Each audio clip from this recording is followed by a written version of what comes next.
16 दिवसीय शांति विधान हम सभी के लिए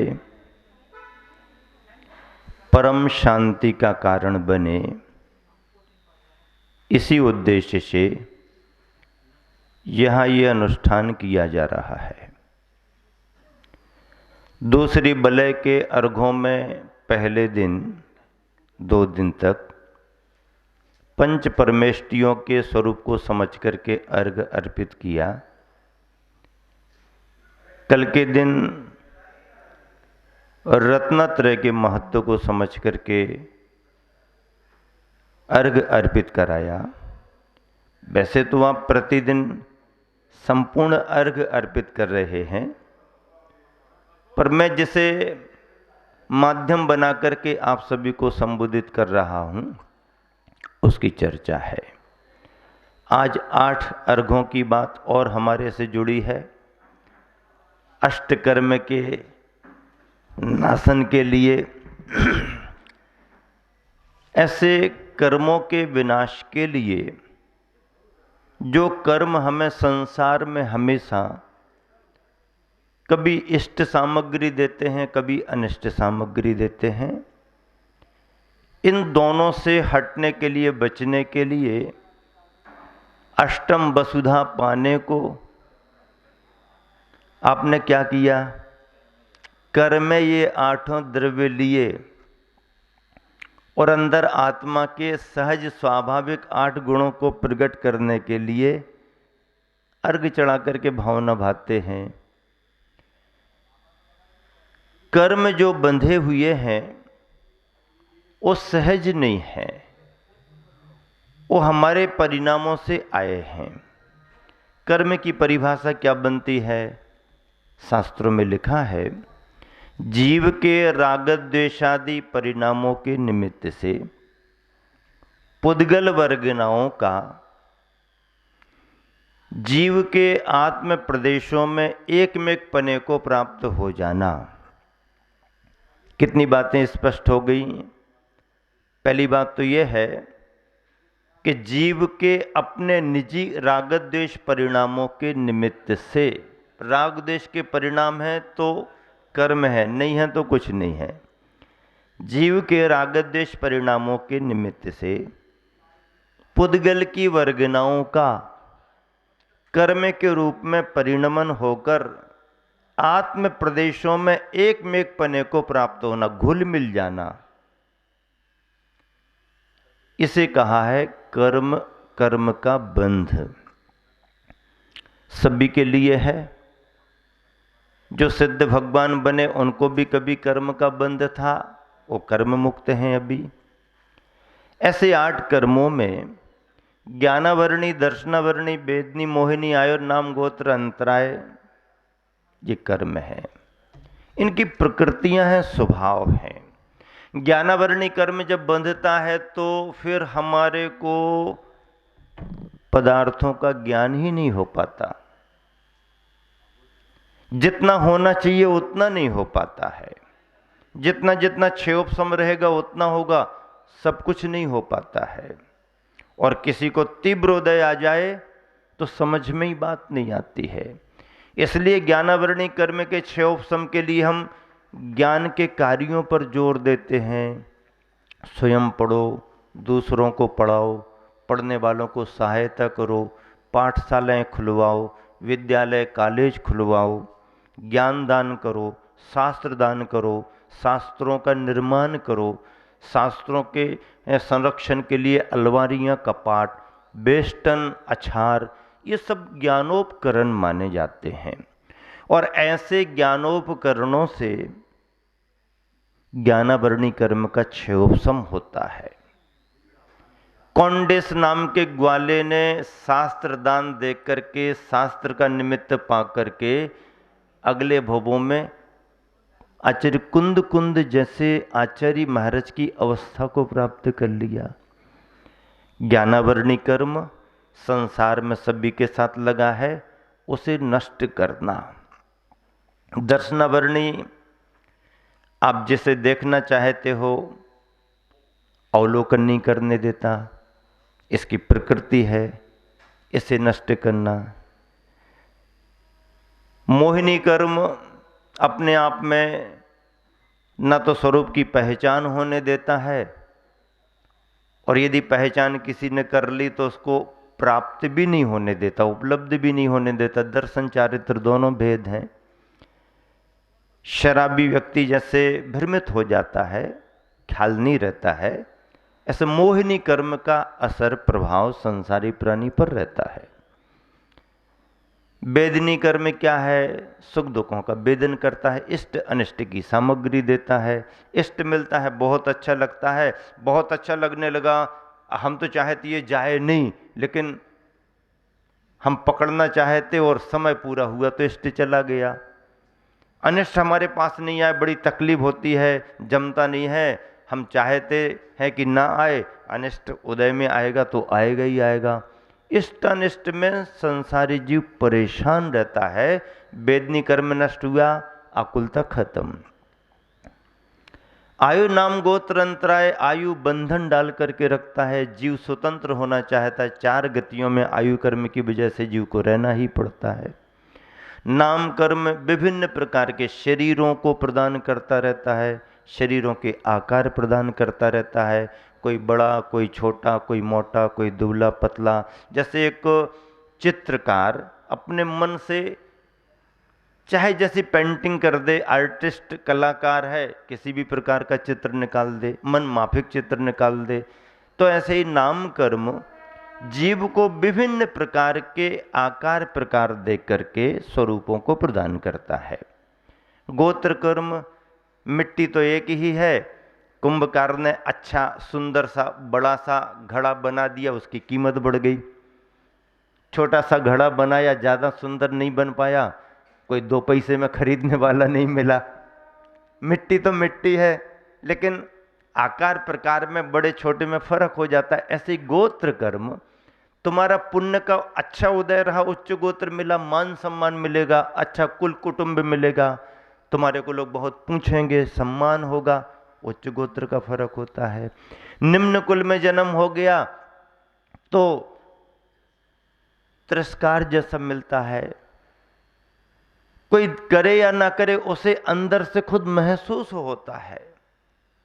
गोत्र कर्म व्यक्ति को अंदर से वैसा एहसास कराता है, और ये देखा गया। एक राजा का राजपुत्र यदि जंगल में भी भटक गया और दर दर की ठोकरें भी खा रहा, खाने पीने को भी यदि उसको नहीं मिल रहा, तो भी उसके अंदर से उच्च पने का अनुभव उसको होता रहता है, उच्च पने का अनुभव होता रहता है। और यदि शास्त्रीय दृष्टि से जिन्हें निम्न माना गया है, उन्हें बड़े से बड़ा अधिकारी, बड़े से बड़े सिंहासन पर भी बिठाल दिया जाए तो दुनिया भले उनको सम्मान देती रहेगी, पर उसके अंदर वही भाव बना रहता, भैया हम तो बेइया हैं। उसको उसका गोत्र एहसास कराता है, ये सत्य बात है। हाँ, राजा का राजकुमार होगा तो उसकी बातों में भी वही देखेगा। हाँ, और इसको कितना ही ऊंचा कर दो, वो उसकी भाषा में, अनुभव में वही बात आती है। उच्च गोत्र नीच गोत्र का प्रभाव, कर्म का असर रहता है। ऐसे अनेक उदाहरण हैं।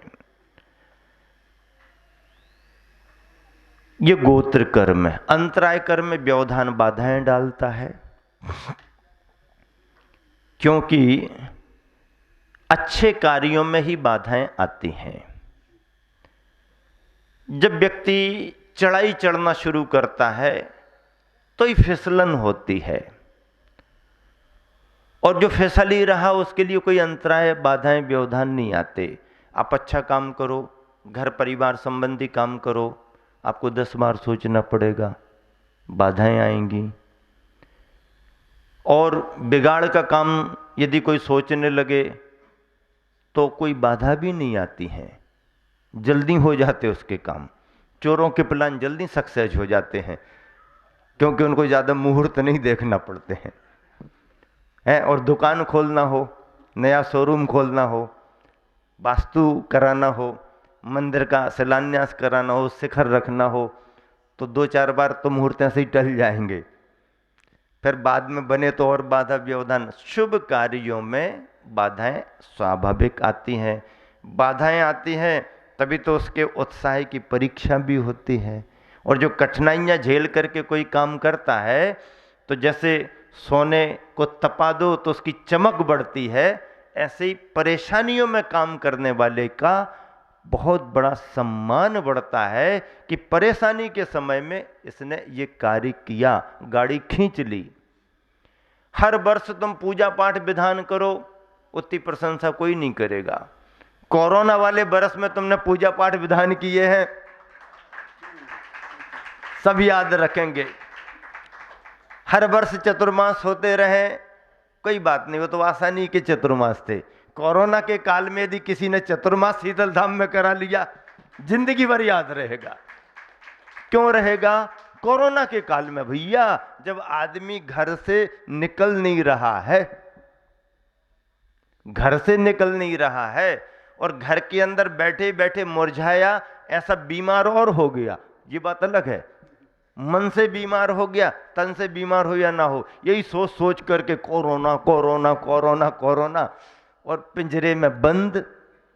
कई लोग 2-2, 4-4, 6-6 महीने से नहीं निकले, उनके चेहरे मुरझा गए, क्योंकि शरीर को प्रकृति चाहिए, मन को खुलापन चाहिए, मन को विचार चाहिए।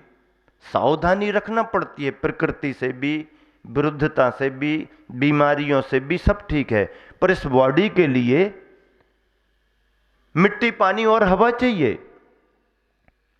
इसे पहाड़, पानी, पर्वत, नदी, नाले, आदमी, इंसान चलते फिरते, दौड़ते, लड़ते, झगड़ते, खेलते, खाते न देखें तो ये आदमी बीमार पड़ जाए। इसको सब चाहिए। तो जिन लोगों ने अतिरिक्त मन को कमजोर करके अपने घर में ही रख लिया है, वो तो जिंदगी भर को ही बीमार हो गए। और जो लोग डरते डरते सही, निडर होके कोई नहीं निकला निडर होके तो कोई, महाराज जी भी यदि कुछ थोड़े निडरता का भाव बना लिए तो 4 सर महाराज थोड़ा जो आ रहे हैं दर्शन करने, थोड़ा इनसे कहो मास्क लगाओ, मास्क लगाओ भैया, कोई भी हो मास्क लगाओ, ठीक है, बहुत जरूरी था। लेकिन मन को मजबूत रख करके सावधानी से जो काम करते रहे, वो आज भी सावधानी से काम कर रहे और उनका पुण्य भी उनका साथ दे रहा। इसलिए कोरोना के इस काल में, इस बरस में जितने लोगों ने पूजा पाठ विधान किए हैं, अभिषेक शांति धाराएं की हैं, उनको तो याद किया ही जाएगा, उनका तो साथी से पुण्य का योग है। और इस वातावरण में भी हिम्मत से जिस कमेटी ने शीतल धाम में चतुर्मास करा दिया, उसको भी याद किया जाएगा, क्योंकि समाज तो हमेशा साथ देती है, आगे तो कमेटी को बढ़ना पड़ता है, प्रबंध तो कमेटी को करना पड़ता है। समाज भरपूर साथ देती है।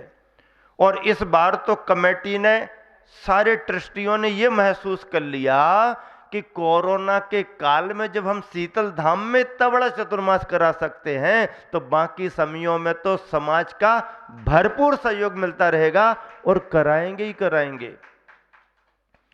ऐसे इस शीतल धाम में आप सभी शांति विधान आगे बढ़ा रहे हैं।